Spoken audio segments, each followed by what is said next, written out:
সবচাইতে দ্রুত আপনার হাতে থাকা অ্যান্ড্রয়েড ফোনটি কিভাবে হ্যাক হয়ে যায়, এই বিষয়ে যদি জানতে চান তাহলে অবশ্যই এই ভিডিওটি আপনি দেখতে থাকুন। ভিডিওটা অল্প হলেও ভিডিওটা খুবই গুরুত্বপূর্ণ।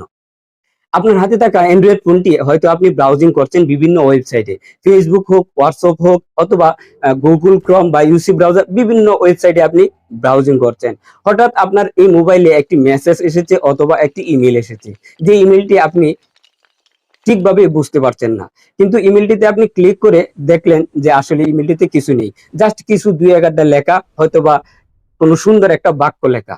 এই বাক্য লেখার উপর নির্ভর করে কিন্তু আপনি ক্লিক করেছেন, আর ক্লিক করার মাত্রই আপনার এই ফোনে এমন একটি ম্যালওয়্যার বা এমন একটি ভাইরাস তারা ইনস্টল করে দিয়েছে বা ইনস্টল হওয়া শুরু হয়ে গেছে, যেটা আপনার দ্বারা সম্ভব না যে এটার আনইনস্টল করতে। আর এটা যদি একবার ইনস্টল হয়ে যায় তাহলে কিন্তু আপনার ফোনটি মাস্ট বি হ্যাক হয়ে গেছে। এটা একবারে বলা চলে 100% শিওর যে আপনার ফোনটি হ্যাক হয়ে গেছে। আর হ্যাক হয়ে গেলে কি ধরনের ক্ষতি হতে পারে সেটা আপনি এই ভিডিওতে জানতে পারবেন। প্রথমত আসা যাক, আপনার ফোন, আপনার একটা অ্যান্ড্রয়েড ফোন। এই অ্যান্ড্রয়েড ফোনে শুধু কিন্তু আপনি ফটো বা ভিডিও অথবা আপনি শুধু কল করেন, শুধু তাই না, আপনার হাতে থাকা যে অ্যান্ড্রয়েড ফোনটি, সেই ফোনটিতে কিন্তু বিভিন্ন ধরনের ডকুমেন্টস রাখেন। যেমন আপনার ব্যাংকের ক্রেডিট কার্ড অথবা ব্যাংকের কিছু নথিপত্র অথবা আপনার পার্সোনাল কিছু ভিডিও। এমন তো হতে পারে যে এমন কিছু পাসওয়ার্ড আছে যে পাসওয়ার্ড, বিভিন্ন অ্যাকাউন্টের পাসওয়ার্ড আপনি রাখলেন এবং অ্যাকাউন্টের নাম্বার রাখলেন, ফটো তুলে রাখেন অথবা যে কোনোভাবেই রাখেন, তারা কিন্তু এই সকল ডকুমেন্ট মুহূর্তের মধ্যেই ট্রান্সফার করে নিয়ে যেতে পারবে। এমনকি আপনার মোবাইলের গ্যালারি অথবা ক্যামেরাটা চাইলেও তারা ইউজ করতে পারবে। তাহলে যদি একবার আপনার মোবাইলটা তারা হ্যাক করে ফেলে তাহলে আপনি কত বড় বিপদে আছেন আপনি একবার জেনে নিন। মোবাইলটি যদি হ্যাক হয়ে থাকে তাহলে আসলে আপনি কিভাবে বুঝবেন? বোঝার কিছু সিস্টেম আছে, সেই সিস্টেমটি আজকের এই ভিডিওতে তুলে ধরার চেষ্টা করব। আপনার মোবাইলটি যদি হ্যাক হয়ে থাকে তাহলে প্রথমত আপনার দেখতে হবে যে আপনার মোবাইলটি আপনি যেভাবে ইউজ করছেন আগের তুলনায় কি ব্যাটারি ব্যাকআপ কম দিচ্ছে কিনা। আগে আপনি যে ধরনের বা যেভাবে ইউজ করতেন ঠিক এখনই সেম ওয়েতে আপনি ইউজ করছেন, কিন্তু আগের তুলনায় চাইতে এখন ব্যাটারি ব্যাকআপ কম দিচ্ছে। হয়তোবা আগে 6 ঘন্টা অথবা 7 ঘন্টা অথবা একদিন চলতো আপনার হাতে থাকা অ্যান্ড্রয়েড ফোনটি, কিন্তু এখন চলে আপনার 3 ঘন্টা অথবা 2 ঘন্টা। তাহলে মাস্ট বি আপনার সন্দেহ থাকা উচিত যে আমার ফোনটি অবশ্যই কোনো একটা প্রবলেম হয়েছে। তো আপনি ভাববেন না যে আপনার ফোনে বা আপনার মোবাইলটি পুরাতন অথবা আপনার ব্যাটারিটি ক্ষয় বা পুরান হয়ে গেছে বিধায় আপনার ফোনটি চার্জ কম টিকছে, এটা তো নাও হতে পারে।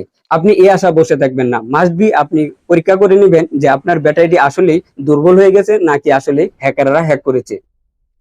তারপর হলো অপশনটা, আপনার মোবাইলটি ব্রাউজিং, কোনো ওয়েবসাইটে ব্রাউজিং করছেন, হঠাৎ করে দেখা গেল ব্রাউজ থেকে কেটে হোম পেজে চলে এসেছে, তাহলে অবশ্যই আপনার সন্দেহ থাকা প্রয়োজন যে আমার ফোনটি অবশ্যই আমার অতিক্রমে, অর্থাৎ আমি যেভাবে চালাচ্ছি তার বাইরে চলছে, অবশ্যই আমার ফোনটি একটা না একটা প্রবলেম আছে। এমন তো না হতে পারে যে আপনার ফোনের কোনো সমস্যা বা সেটিংস এর কোনো সমস্যা না থাকার কারণে হয়তো বা হ্যাকারেরা এই কাজটা করছে। তাই আপনাকে রিকোয়েস্ট করব, মাস্ট বি আপনি একটা ভালো টেকনিশিয়ান দেখিয়ে নেবেন যে আপনার ফোনটি কি আসলেই সেটিংস থেকে এটা হয়েছে নাকি আপনার মোবাইলটি আদৌ হ্যাক হয়েছে। যদি তারা মেলওয়্যার বা কোনো ধরনের সফটওয়্যার ইনস্টল করে থাকে তাহলে হয়তো আপনার প্রশ্ন থাকতে পারে, যদি কোনো ধরনের সফটওয়্যার আমার মোবাইলে ইনস্টল করে থাকে বা আপনার মোবাইলে ইনস্টল করে থাকে তাহলে তো হোম পেজে পাবো না। এই সফটওয়্যারটি এমন একটি সফটওয়্যার যে সফটওয়্যারটি ইনস্টল করলে আপনি কোথাও খুঁজে পাবেন না, তাই আপনি নিশ্চিন্তে থাকবেন না যে আপনার ফোনে হ্যাক হয়নি বা আপনার ফোনটি হ্যাক হয়নি।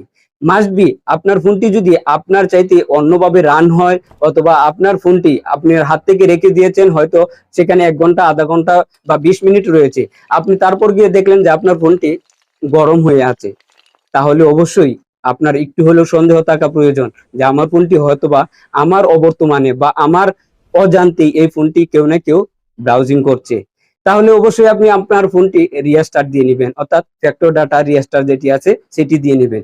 দেওয়ার পরও যদি দেখেন যে না আগের মতোই এখনো সেই সমস্যাটি রয়েছে, তাহলে আপনার কাছে রিকোয়েস্ট করব, মাস্ট বি আপনি একজন ভালো টেকনিশিয়ান দিয়ে চেক করে নেবেন যে আপনার ফোনটি আসলে এই সমস্যাটি কিসের জন্য হয়েছে। হ্যাক হলে যে এই সমস্যা হবে আমি তা বলছি না, তবে হ্যাক হলে এই ধরনের কিছু সমস্যা হবে।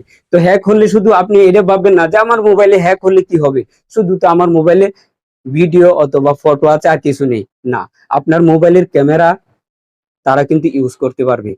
যদি আপনার ক্যামেরাটি আপনার ঘরে রাখেন তাহলে একবার চিন্তা করে দেখেন, যদি তারাই ক্যামেরাটি কোনোভাবে তাদের কন্ট্রোলে নিতে পারে তাহলে আপনাকে কত বড় বিপদে ফেলতে পারে।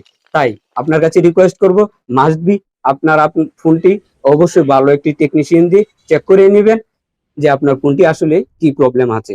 ভালো থাকুন, সুস্থ থাকুন। আজকের ভিডিওটি এ পর্যন্তই। পরবর্তী ভিডিওতে দেখা হবে আশা করি, এবং ভিডিওটি দেখে যদি ভালো লেগে থাকে তাহলে মাস্ট বি একটা লাইক দিবেন, আর কমেন্টে জানাবেন কি ধরনের ভিডিও আপনাদের প্রয়োজন।